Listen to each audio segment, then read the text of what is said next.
Listen, good morning. How's everybody doing today? So, if you don't know, this is Dr. MarcK Abraham, President and CEO of MEA Consulting Services, LLC. I hope nobody calls me right now, because typically that's what happens. I get on live. Nobody will call me while I'm working out or when I want to talk to people. But right when I get on live, 3 people want to call me. That's always, I call that the devil. So I just want to say something real quick, because people ask me. Somebody asked me the other day, they said, man, can't you speak on other things besides, black and brown young men graduating from high school? Like, can't you, just be like a traditional motivational speaker and talk about other things? The answer is yes, of course I can. I mean, that's not a problem. Of course I can speak on other things besides black and brown males graduating from high school. But there's still a problem, right? So my why and my passion and my calling is to discuss and to challenge the systems that are in place that have kept this marginalized group marginalized for so long. That is my passion. That is my why. That's why I opened up my company. That's why I'm doing all of these things. So when you call me, for certain, that's the paradigm that I'm coming from. That's where I'm speaking from. That's my heart. That's my passion. And when I'm helping educators, I say, well, what about the girls? Or what about the white boys? And what about the white children? Of course, I love all children. I think children are innocent. I think children are wonderful. But what I'm called to do, and I think in 2020, what we should have learned is to do what you're passionate about. Do what God has called you to do, and stay in that vein and stay in that place. And my place is, I say it every single time, black and brown males can graduate at 80, 90, and 100%, because on the other side of our young black and brown young men, and that's, I'm talking to my, when I say black, I'm saying everybody in the Africana diaspora. So we're talking about our Haitian young men, our Bahamian young men, our young men from the continent of Africa. We're talking about our brown young men that come from Afghanistan and come from Israel, coming from all over the country, that are receiving education right now in these United States of America. And the group that we kind of push aside, we're talking about our Latino young men. We're talking about all of the young men that have melanin in their skin. And those are the young men that we have preconceived notions on saying that those young men can't do it. They're not smart enough. They're not good enough. They don't have enough qualities. They're predisposed to not be intelligent because they come from impoverished backgrounds. They can't do it because their family don't care about education, because mama don't know what she's doing and daddy ain't there, and they live in the hood and they listen to rap music and they do this and do that and this and that and this and that, and all the excuses we make for why we will not give these young men a quality education, raise the bar, set high expectation, love them to the finish line, not deject them, not suspend them, not kick them out, not tell them that they're not worthy, not tell them to enforce them to do things that has nothing to do with intellect. Oh, he talks smart. No, people don't talk smart. You're not smart because of the way you talk. You're smart because of the way you think. So my passion and my vigor and my goal and who God has called me to be, and say, well, why you left a job as a principal and to go do that in the midst of a pandemic? Because when you are in an organization, they attempt to muzzle your mouth and tell you what to say. They tell you how to speak and say it like this. And life is too short for me to allow somebody to tell me how to think and how to speak. There's people dying. They woke up in the morning time and said, whoo, today's going to be a great morning, and got hit with an invisible disease. Got hit with an invisible virus. They couldn't even fight it. Didn't even know it was coming. And then before they know it, they dead. They're not even here. They're in the hospital on breathing machines and living a woulda, coulda, shoulda. I let someone tell me what I couldn't do and what I couldn't say and how I should speak and where I should go.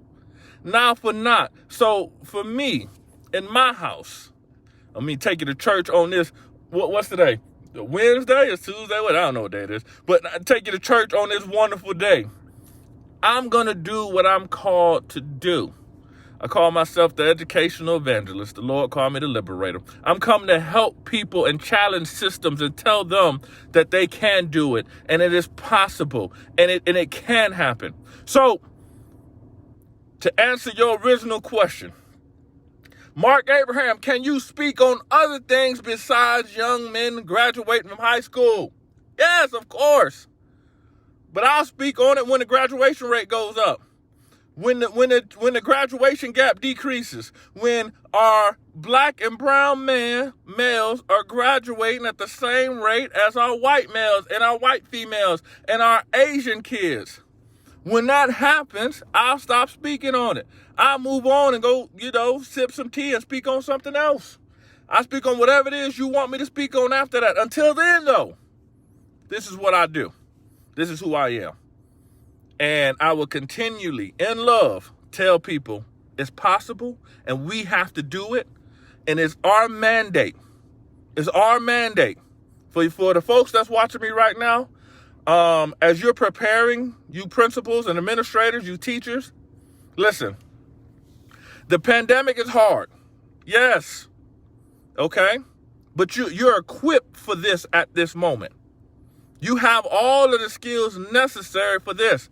We have to stop, this whole, excuses. Like, excuses are the houses that are the what do they say? The bricks that hold up the house of failure, right? Like, it's hard. It's difficult. Of course it's hard. Do it hard. Just do it, right? Like, because the kids are depending on you to be successful. So take this rest, take this break. But when you come back on Monday, when you get back to school on the 4th or the 3rd or whatever day your district says you coming back to school, listen, we need you to grind.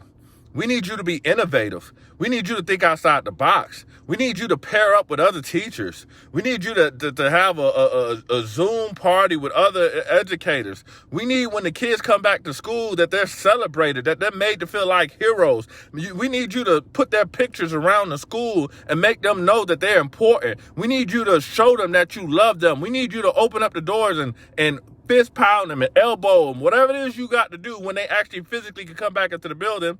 When you're in those online classes, we need you to tell them that they're special, that they're important, that they're valuable, that they're going to make it, that they're going to be successful, they're going to be something in life. I need you to do that. That's what I need you to do, educators.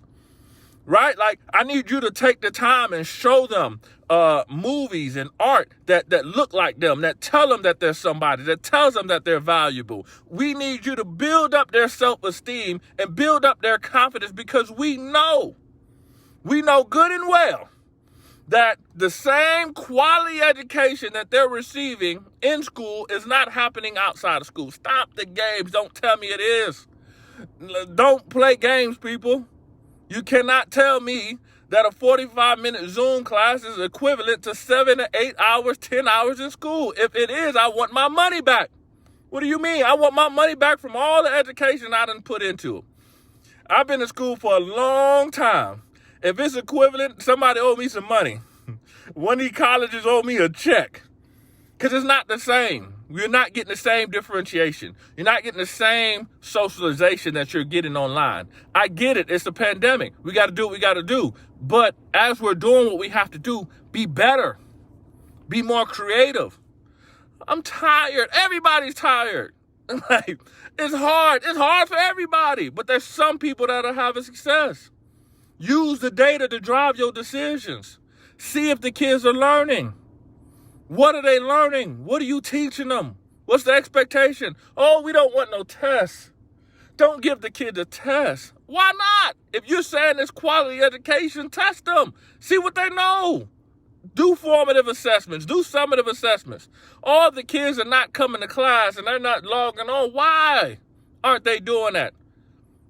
We have to look in the mirror and ask ourselves, What are we doing to contribute to kids being disengaged? Okay, I'm on a tangent. I love you. This is Dr. MarcK Abraham, President and CEO of MEA Consulting Services, LLC, one of the fastest growing consulting companies in the country. I just stopped to say this. If I don't get on live until New Year, Happy New Year. Be safe.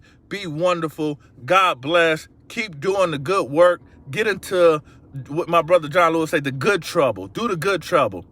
Be an advocate for children. Let them know that you believe in them, that you care about them. Your words go a long way, educators. Peace. Love you.